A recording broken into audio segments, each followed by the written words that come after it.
때는 1961년이야. 이 시절에 최고 인기 있는 스포츠는 뭐였을까? 고교야구. 맞아. 야. 고교야구. 고교 야구였어. 아, 동대문. 그렇지. 그리고 이 고교 야구 붐에 크게 기여한 분이 있어. 캐스터. 그렇지. 아나운서. 아나운서야. 아나운서. 당시엔 TV가 아니라 라디오로 중계를 하던 시절이거든.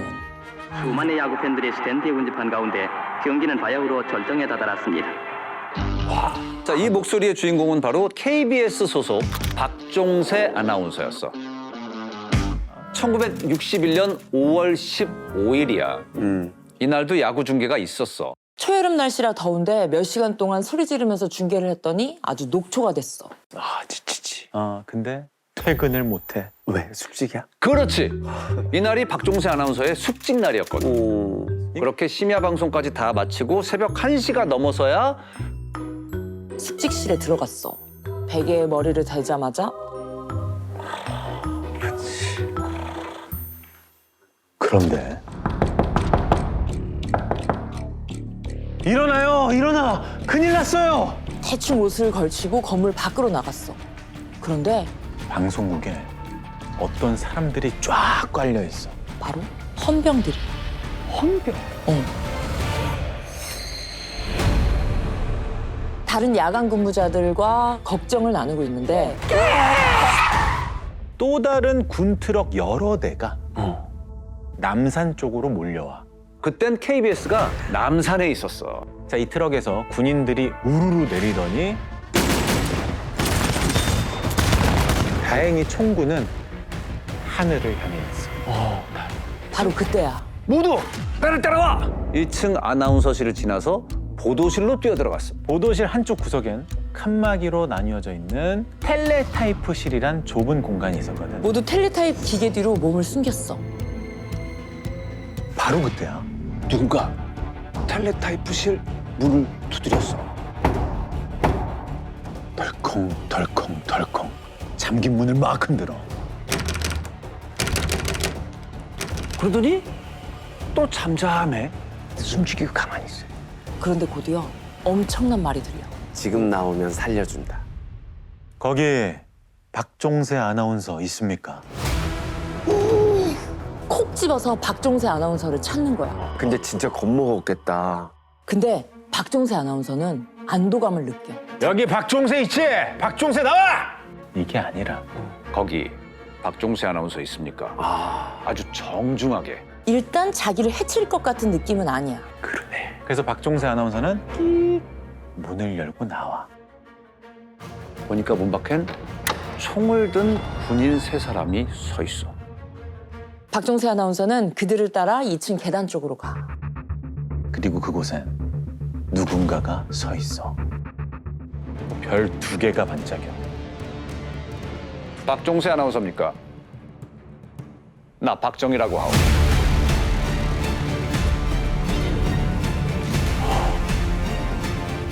제2작전사령부 부사령관 박정희. 당시 그의 나이는 45. 지금 나라가 너무 어지럽소. 그래서 나라를 구하기 위해 우리 군이 일어섰소. 05시에 방송을 해줘야겠어. 바로 혁명 방송을 하라는 거였어. 지금 군인들이 정권을 뒤엎는 혁명을 일으키는 중이고 이 사실을 국민들에게 알리는 방송을 당신이 해줘야 되겠다는 거야. 아까 야구 중계가 며칠이라고 했지? 5월 15일. 그럼 지금은 며칠이겠어? 12시가 지났으니까? 16일. 이제 무슨 상황인지 알겠지? 5.16. 맞아. 5.16 군사정변. 5.16 군사정변. 자, 이때 시각이 5월 16일 새벽 4시 30분. 박정희 소장은 박종세 아나운서에게 이 혁명 공약문을 건네. 한 배를 타게 된 거야. 시간은 점점 흘러. 5시 5분 전. 과연 방송은 제 시간에 나갈 수 있을까? 결과는 잠시 후에 알려줄게. 때는 하루 전인 5월 15일 서울 중구 신당동에 있는 박정희 소장의 자택이야. 박정희 소장과 김종필 그리고 거사를 모의하는 군인 몇 명이 모여 있어. 박정희 소장은 꽤 오래전부터 쿠데타를 생각하고 있었거든. 박정희는 육사 2기였는데 육사 5기, 8기 젊은 장교들을 중심으로 세력을 모았어. 그렇게 꾸려진 쿠데타의 핵심 부대야. 쿠데타의 기본 계획은 이거야. 비둘기 작전을 역으로 이용하자. 자, 이게 무슨 얘기냐? 1961년은 4.19 혁명의 1주년이 되는 해잖아. 대대적인 학생 시위가 벌어질 것에 대비해서 정부와 군은 진압 계획을 세우고 있었어. 그 작전명이 바로 비둘기 작전이었어. 그런데 이걸 역으로 이용하자는 건 무슨 얘기겠어? 시위 진압을 명분으로 군인들이 자연스럽게 나섰다가 쿠데타군으로 돌변한다는 작전. 그렇게 4월 19일이 됐어. 예상과 달라. 시위가 열리긴 했거든. 평화 시위야. 침묵 시위였어. 쿠데타군의 기대가 와장창 깨진 거지. 어쩔 수 없이 디데이 변경. 두 번째 디데이는 5월 12일이었어. 쿠데타 세력 중 한 명이 동료를 포섭하려고 나섰어. 지금 이 정권 이대로 되겠냐? 야, 정말 나라가 걱정이다, 걱정. 게다가 얘기를 들은 동료가 느끼기엔 이게 단순한 푸념 같지가 않았대. 그래서 그 동료는 방첩대에 이 사실을 고발했어. 그렇지. 밀고를 한 거야. 한마디로 계획이 또 누설이 된 거야. 그래서 또 연기. 거사일이 2번이나 연기됐어. 이제 어떤 일이 있더라도 디데이 H아워의 변동은 없다. 거사는 강행할 것이다. 그런데 아까부터 박정희 소장 집 앞에 찌프차 한 대가 서 있어. 바로 헌병들이야. 계획이 누설된 거지. 또 세워나갔다는 거지. 헌병을 보낸 사람은 바로 육군 참모총장 장도영 장군. 육군에서 제일 높은 사람 귀에 비밀이 들어간 거야. 자, 시점을 장도영 총장의 시점으로 바꿔볼게. 자, 5월 15일 밤 10시경이야. 누군가 급히 찾아와. 34단장 이상국 준장이야. 자, 34단은 이미 박정희 소장에게 포섭된 상태였잖아. 사단장은 그 사실을 몰랐어. 그런데 34단 내에서 배신자가 생긴 거야. 34단이 사단장 몰래 쿠데타군으로 출동하게 되어 있다고 보고가 들어간 거야. 이 소식을 들은 장도영 총장은 박정희 소장을 미행하라고 명령하고 수사관들을 신당동으로 급파해. 그리고 다른 곳은 문제가 없는지 육군본부에 연락을 했어. 오늘 부대들 다 이상 없는가? 이상 없습니다. 그런데 오늘 서울 지구 부대들이 야간 훈련을 한다는데 총장께서 알고 계십니까? 뭐? 야간 훈련? 그게 무슨 말이야? 장도영 총장은 이 수상한 훈련을 막기 시작해. 34단, 33사단 모두 출동을 못하도록 사단장들이 직접 부대를 장악하라고 명령했어. 박정희 소장은 이렇게 결심해. 더 이상 미룰 수 없다. 죽음을 각오하고 나가자. 그렇게 쿠데타 작전이 시작됐어. 박정희 소장은 김종필 예비역 중령들과 함께 찝차를 타고 신당동 집을 나서. 이 시각 해병 1여단이야. 부대 집합! 준장의 명령에 해병대 병력 1,500명 정도가 트럭에 올라탔어. 50여 대의 군용 트럭은 헤드라이트를 끄고 차 소리도 안 날 정도로 천천히 서울로 접근해. 그리고 같은 시각 장도영 육군 참모총장은 해병대와 공수부대 병력이 서울로 향하고 있다는 소식을 접해. 장 총장은 헌병 출동을 명령해. 그 병력을 카빈으로 무장시키고 GMC 트럭 8개 동원해서 한강 다리를 봉쇄해라. 이 시절 한강다리는 한강인도교 하나뿐이야. 박정희 소장과 해병대 그리고 공수부대도 곧 한강인도교에 도착해. 한강인도교에서 쿠데타군과 진압군이 만난 거야. 인권아, 잠깐 눈 조심해. 헌병대가 트럭 헤드라이트를 환하게 켠 거야. 자, 헌병대 병력이 몇 명이나 되는지 파악이 안 돼. 그렇지. 이때 해병대 지휘관이 명령을 내려. 당장 저 라이트부터 깨버려. 발포해.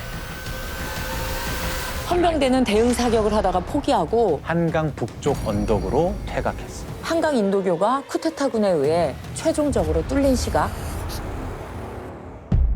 5월 16일 오전 4시 15분이야. 그렇게 한강 인도교를 넘은 박정희 소장은 공수부대를 이끌고 남산 KBS 방송국으로 향한 거야. 새벽 5시 방송은 국민에게 알리는 포고이자 다른 군부대에 보내기로 한 작전 신호야. 친애하는 애국동포 여러분, 은인자중하던 군부는 드디어 오늘 아침 미명을 기해서 일제히 행동을 개시해 국가의 행정, 입법, 사법 3군을 완전히 장악하고 이어 군사혁명위원회를 조직했습니다. 군부가 골기한 것은 부패하고 무능한 현 정권과 기성 정치인들에게 이 이상 더 국가와 민족의 운명을 맡겨줄 수 없다고 단정하고 백적간도에서 방황하는 조국의 위기를 극복하기 위한 것입니다. 대한민국 만세, 골기군 만세. 와. 쿠데타군 방송국 외에 또 어디를 점령했을까? 바로 육군 본부야. 자, 새벽 3시. 무방비 상태의 육군 본부를 점령하는 건 어려운 일이 아니었어. 포병대는 육군 본부를, 공수부대는 남산의 방송국을, 해병대는 서울시청과 치안국, 중앙전신국을 점령했어. 한강 인도교에서 교전이 있기는 했지만 이건 너무 쉽게 성공한 것 같지 않아? 거의 무혈 입성이었어. 그치. 라이트만 깨고 쭉 밀고 들어왔습니다. 그런데 놀라운 사실 하나를 보여줄게. 바로 이게 새벽 5시 방송을 통해 나간 혁명 공약이거든. 장도영 이름이 있어. 군사혁명위원회 의장 육군 중장 장도영. 놀랍다. 쿠데타군의 혁명 공약이 장도영 육군 참모총장. 장도영 육군 참모총장의 이름으로 발표된 거야. 이 쿠데타가 육군 전체의 의견인 것처럼 보여야 돼. 그래서 생각한 방법이 뭐겠어? 장도영의 이름으로. 그렇지. 장도영의 명의를 이용하기로 한 거야. 먼저 혁명 공약을 동의도 없이 장도영의 이름으로 발표를 해버렸어. 동의 없이? 동의도 없이. 육군 본부를 점령한 뒤엔 계속해서 장도영 총장에게 계엄사령관 직책을 맡아달라고 부탁해. 안 받아들였을 것 같은데. 그 답은 잠시 후에 알려줄게. 이쯤에서 혹시 이런 의문이 들지 않아? 아니, 지금 나라가 이 지경인데 대통령은 어디서 뭐 하고 있는 거지? 그러네. 자, 이승만 대통령이 하야한 뒤에 우리나라는 대통령 중심제에서 내각제로 바뀌었어. 당시 우리나라의 최고 지도자는 장면 장면 총리였어. 총리. 그렇다면 쿠데타군 입장에서는 총리는 어떤 존재일까? 제거 대상. 체포조는 장면 총리의 숙소를 급습해. 없었어.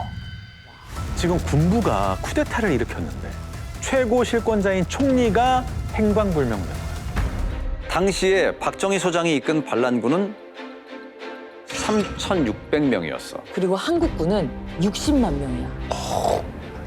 자, 60만 명 대 3,600명. 지금 이 장면 총리의 진압 명령만 있으면 반란군을 충분히 진압할 수 있었을 것 같지 않아? 그렇지, 충분히 가능하지. 그럼 왜 안 움직였어? 왜냐? 병력을 출동시킬 수 없어. 왜? 명령이 없으니까. 그렇지. 국가 최고 지도자의 명령을 받아야 하거든. 사실 장면 총리도 쿠데타에 대한 첩보를 여러 차례 들었어. 당연히 장도영 총장을 불러서 확인했지. 참모 총장이 먼저 알아서 나에게 보고해야 될 성질의 사건을 내가 참모 총장에게 지시하고 있으니 이거 책임지고 내사해 보시오. 아, 그러네. 그렇잖아. 그러다 결국 5월 16일 새벽 쿠데타군이 한강 인도교를 건널 때쯤 돼서야 장도영 총장은 장면 총리에게 소식을 알렸어. 염려 말라는 말만 말고 내게 곧 와줘. 직접 자세히 보고를 하게. 장면 총리는 호텔에서 장도영 총장을 기다렸어. 근데 아무리 기다려도 나타나질 않아. 바로 그때 멀리서 총성이 들리기 시작해. 한 나라의 최고 지도자인데 지켜주는 사람도 없어. 믿을 사람도 없어. 장 총리가 마지막으로 떠올린 피난처 어디였을까? 바로 해화동의 칼멜 수녀원.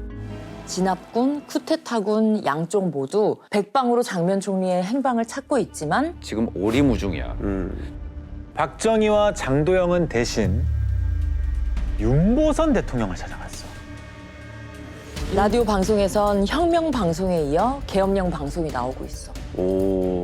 박정희가 누구의 승인도 없이 대한민국 전역에 비상계엄령을 선포한 거야. 박정희는 윤보선 대통령에게 계엄령에 대한 사후 승인을 요구했지만 윤보선 대통령은 계속 거부했어. 그리고 장면 총리와 장관들을 찾아 나서 근데 지금 총리와 연락이 안 되는 상황이잖아. 아예 방송으로 찾았어. 나오라고. 그러면 장면 총리는 이 방송을 들었을까? 라디오가 있으니까 들었겠지. 그 사실은 알 수가 없어. 결국엔 쿠데타가 진압되리라는 희망을 포기하게 됐다고 해. 어때? 총리와 대통령이 소통이 잘 안 되는 것 같지? 이 상황을 이해하려면 당시 시대적 배경을 좀 들여다봐야 해. 3.15 부정선거로 4.19 혁명이 일어났지. 새 정부가 들어섰지만 파벌 다툼이 극심했어. 국민들은 지난 정권 동안 억눌러온 요구들을 쏟아내면서 연일 데모를 해. 데모의 왕국이 됐구만. 그러니까 당시 사회 분위기가 어땠을 것 같아? 불안하지, 뭐든지. 여기에 군 장교들의 불만도 심각했어. 인사 적체가 너무 심했고. 국군 창설 초기엔 이 장교들의 훈련 기간이 굉장히 짧았단 말이야. 그래서 육사 1, 2기들은 대부분 일찍 장군이 됐어. 육사 1기와 8기의 평균 연령 차이가 2~3살밖에 안 나. 기수가 8기인데도. 그렇지. 특히 승진이 딱 막혀버린 8기생들의 불만이 하늘을 찔렀어. 나름 자부심 높은 엘리트들인데 현실과 이상의 차이가 너무 컸던 거야. 자, 반란의 뜻이 점점 모여. 보이는구나. 그리고 그 중심에 박정희 소장이 있었던 거야. 젊은 장교들은 나라를 지키라고 쥐어준 총칼을 정권을 향해 들이민 거야. 또 쿠데타를 막아야 할 참모총장, 대통령, 총리의 입장이 어때? 뭐 나서는 사람이 없으니까 다들 책임을 회피하고 있으니까. 맞아. 누구 하나 진압하려는 의지는 보이지 않았잖아. 그렇게 시간만 흐르고 쿠데타 발발 3일째 5.16 군사정변을 대표하는 가장 유명한 사진 한 장을 보여줄게. 가운데가 누구야? 박정희. 그리고 그 옆은 차지철 대위. 그런데 사진 왼쪽 끝을 잘 봐봐. 찝차의 일부가 보이지? 응. 그 왼쪽 편의 상황을 보여줄게. 자, 지프차 위에 누군가 올라가 있어. 육군 참모총장 장도영 장군. 처음부터 그러면은 이 계획에 동조를 하고 일부였던 거야? 박정희 소장은 전략상 장도영 총장을 내세우고 계엄사령관을 맡아달라고 설득했다고 했잖아. 5월 16일 오후 장도영 총장은 결국 그 제안을 받아들여. 수락했어. 그리고 이 시점에 장도영 총장은 장면 총리의 거처를 알게 됐어. 드디어. 장도영은 해화동 순영원으로 찾아갔어. 이제는 나오셔서 잘 수습을 해주셔야겠습니다. 장면 총리는 침통한 얼굴로 고개를 끄덕였어. 잠적 55시간 만에 나타난 장면 총리는 내각 총사퇴를 발표해. 이렇게 제2공화국 장면 내각은 11개월 만에 군사 쿠데타로 무너졌어. 쿠데타는 일사천리로 성공의 길에 들어섰어. 그리고 군사혁명위원회라는 이름을 국가재건 최고회의로 바꿨어. 박정희는 스스로 부의장 자리에 앉고 장도영을 간판으로 내세웠어. 그로부터 얼마 지나지 않은 시점이야. 장도영 총장의 사진 하나를 보여줄게. 아까 본 1인자의 모습 같아. 아니 근데 왜? 혁명 공약 6조엔 이런 내용이 적혀 있었어. 나라가 안정되면 정권을 넘기고 그렇지. 군인의 자리로 복귀하겠다는 의미야. 하지만 박정희 소장은 생각이 달라진 듯해. 정권을 넘길 움직임이 안 보여. 빠른 시일 내에 민간 이양을 주장하는 장도영과 의견이 부딪혔어. 결국 김종필은 장도영을 체포하기로 결심을 했어. 그렇게 군정은 연장됐고 정권을 넘기겠다는 약속은 지켜지지 않았어.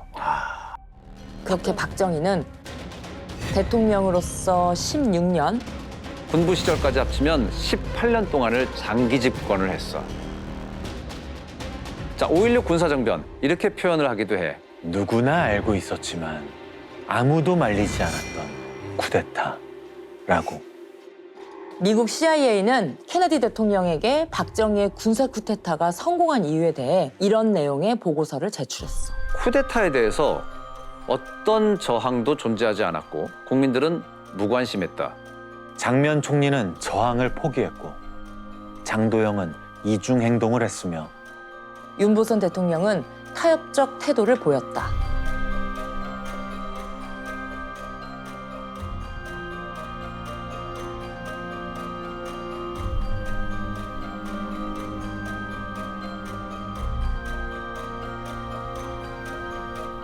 오늘의 이야기는 여기까지야. 장의 아들을 하나둘씩 입양에 돌보는 천사 아버지. 너무 선하고 너무 훌륭하잖아. 좋은 아버지가 될 것 같다. 지금부터 사랑의 집에 대한 놀라운 비밀이 펼쳐질 거야. 천사의 탈을 쓴 악마. 저 사람 진짜 악마야. 지금 내 자식이 죽었다고 생각 안 해? 사이코패스네. 아직도 냉동고에 있다면서요? 무려 12년. 12년 동안. 그런데 이건 빙산의 일각이었어. 어? 그게 끝이 될 줄은 몰랐어. 장 씨는 전혀 다른 사람이었어.